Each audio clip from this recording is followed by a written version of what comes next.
जी। 80वीं श्रव्य कणिका, दयानंद दिवाकर। लेखक श्री आदित्य मुनि जी, वानप्रस्थ। पंचम अध्याय, सन 1857 की क्रांति। आगे विषय आ रहा है संस्कृत वाक्य प्रबोध का एक प्रकरण। तब क्या करना चाहिए। इदानीं सभायां कस्य विषयस्य उपरि विचारो विधातव्यः। इस समय सभा में किस विषय पर विचार करना चाहिए। युद्धस्य, युद्ध अर्थात लड़ाई का। तेन सह युद्धम कर्तव्यम न वा, उसके साथ युद्ध करना चाहिए वा नहीं। यदि कर्तव्यम तर्हि कथम, यदि करना चाहिए तो कैसे। यदि स धर्मात्मा तदा तु न कर्तव्यम, यदि वह धर्मात्मा हो तब तो उससे युद्ध करना योग्य नहीं। पापिष्ठश्चेत् तर्हि तेन सह योद्धव्यमेव, और जो पापी हो तो उसके साथ युद्ध करना ही चाहिए। सो अन्यायेन प्रजां सततं पीडयति अतो महापापिष्ठः, वह अन्याय से प्रजा को निरंतर पीड़ा देता है, इस कारण से बड़ा पापी है। एवं चेत् तर्हि शस्त्रास्त्र प्रक्षेपक युद्ध कुशला बलिष्ठा कोश धान्यादि सामग्री रहिता सेना युद्धाय प्रेषणीया। यदि ऐसा है तो शस्त्र अस्त्र फेंकने व चलाने में और युद्ध में कुशल बड़ी लड़ने वाली खजाना और अन्नादि सामग्री सहित सेना युद्ध के लिए भेजनी चाहिए। सत्यमेव अत्र वयम सर्वे सम्मतिम दद्मः, सच है, इसमें हम लोग सम्मति देते हैं। इदानीं कस्यादिशि कैः सह युद्धम प्रवर्तते, इस समय किस दिशा में किस किस के साथ युद्ध हो रहा है। पश्चिमायाम दिशि यवनैः सह हरिवर्ष स्थानम, पश्चिम दिशा में मुसलमानों के साथ हरिवर्षस्थ अर्थात अंग्रेज लोगों का। पराजिता अपि यवना अद्याप्युपद्रवम न त्यजन्ति, अयम खलु पशुपक्षिणाम अपि स्वभावोऽस्ति, यदा कश्चित् तद्गृहादिकं ग्रहीतुमिच्छेत् तदा यथाशक्ति युध्यन्त एव। हारे हुए मुसलमान लोग अब भी उपद्रव नहीं छोड़ते। यह तो पशु पक्षियों का भी स्वभाव है कि जब कोई उसके घर आदि को छीन लेने की इच्छा करता है तब यथाशक्ति युद्ध करते और लड़ते ही हैं। संस्कृत वाक्य प्रबोध, इसमें कुछ पाद टिप्पणियां आ रही हैं। उक्त घटनाओं से स्वामी दयानंद के घुड़सवारी करने एवं तलवार चलाने में अभ्यस्त होने तथा अपने विरोधियों के प्रति उग्रता से पेश आने का संकेत मिलता है। पीछे हमने जो दो घटनाएं दी हैं वे दिल्ली के आसपास की हैं, उस समय की हैं जब 21 सितंबर 1857 को उसका पतन हो गया और दिल्ली पुनः अंग्रेजों के अधिकार में चली गई। इसके उपरांत अंग्रेजों ने दिल्ली की भयंकर लूट का सिलसिला जारी कर दिया था। इससे जाना जाता है कि स्वामी दयानंद पुरी से जुलाई 1857 के आरंभ में चलकर अथवा अश्वारोही बनकर उत्तर भारत में पहुंचकर दिल्ली के निकटवर्ती क्षेत्र में सक्रिय रहे थे।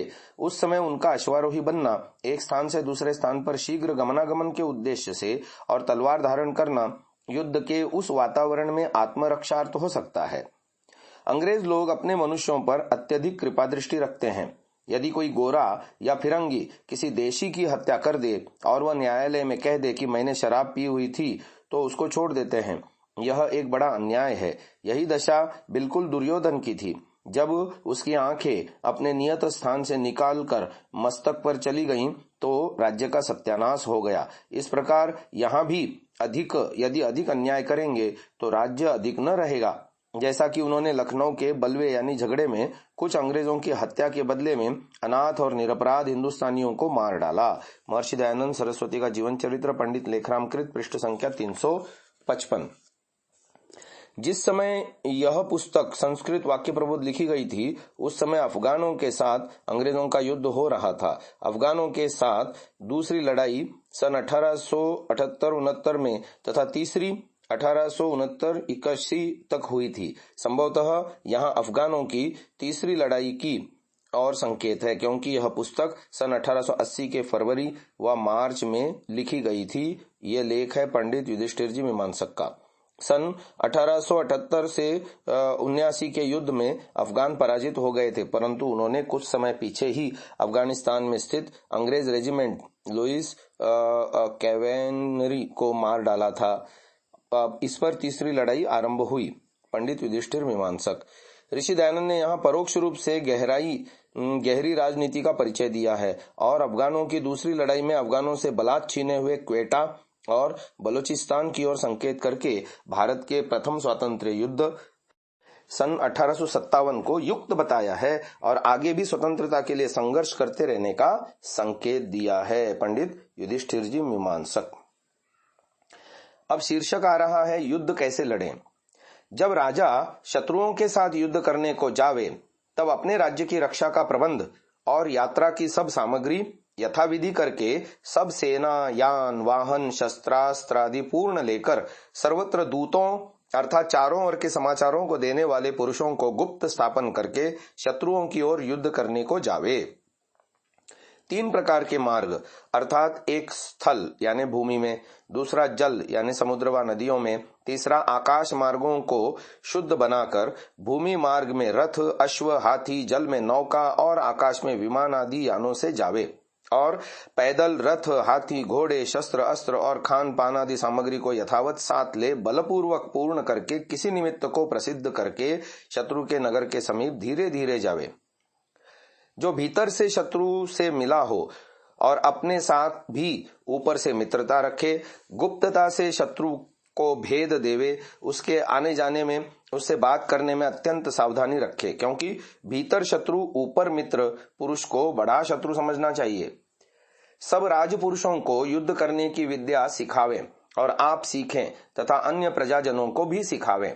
जो पूर्व शिक्षित योद्धा होते हैं वे ही अच्छे प्रकार लड़ा सकते हैं, जानते हैं। जब शिक्षा करे तब दंड व्यूह दंड के समान सेना को चलावे, शकट जैसा शकट अर्थात गाड़ी के समान, वराह जैसे सुअर एक दूसरे के पीछे दौड़ते जाते हैं और कभी कभी सब मिलकर झुंड हो जाते हैं, जैसे मकर अर्थात मगर पानी में चलते हैं वैसे सेना को बनावे। सूची व्यूह जैसे सुई का अग्रभाग सूक्ष्म पश्चात स्थूल और उससे सूत्र स्थूल होता है, वैसी शिक्षा से सेना को बनावे। जैसे गरुड़ नीलकंठ ऊपर नीचे झपट मारता है, इसी प्रकार सेना को बनाकर लड़ावे।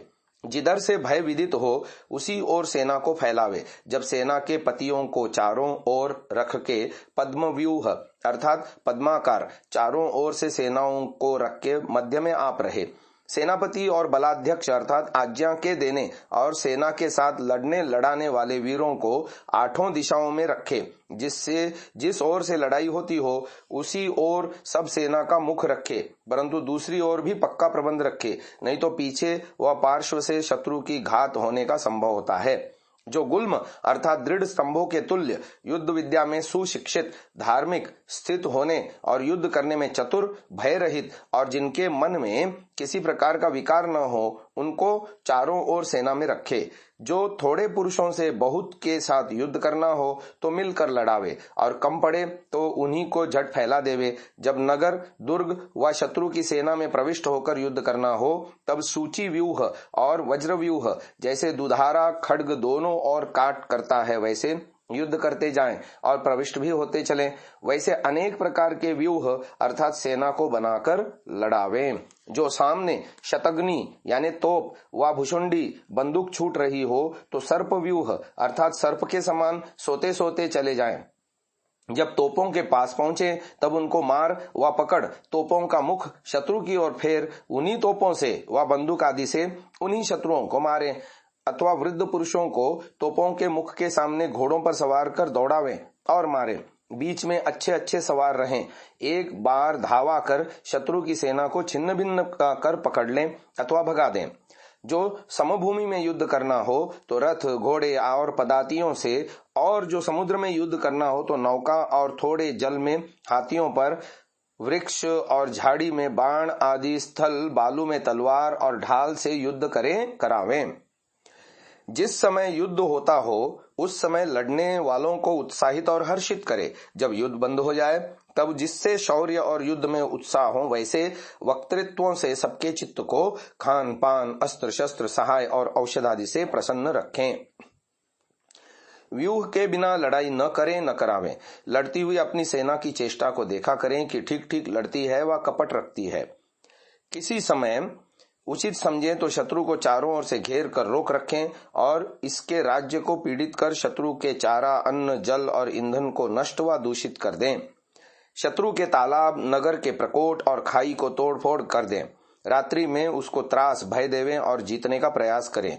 जीतकर उनके साथ प्रमाण अर्थात प्रतिज्ञादि लिखा लेवें और जो उचित समझे करें तो उसी के वंशस्थ किसी धार्मिक पुरुष को राजा कर दें और उससे लिखा लेवें कि तुमको हमारी आज्ञा के अनुकूल अर्थात जैसी धर्मयुक्त राजनीति है उसके अनुसार चल के न्याय से प्रजा का पालन करना होगा। ऐसे उपदेश करें और ऐसे पुरुष उसके पास रखें कि जिससे पुनः उपद्रव न हो, और जो हार जाए तो उसका सत्कार प्रधान पुरुषों के साथ मिलकर रत्नादि उत्तम पदार्थों से दान से करें, और ऐसा न करें कि जिससे उसका योगक्षेम भी न हो। तो जो उसको बंदी गृह में तो भी उसका सत्कार यथायोग्य रखें, जिससे वह हारने के शोक से रहित होकर आनंद में रहें। आज की इस चर्चा को यहीं विराम देते हैं। यह सत्यार्थ प्रकाश छठे समोल्लास का लेख हमने आपके सुना था, युद्ध कैसे लड़े। ओम।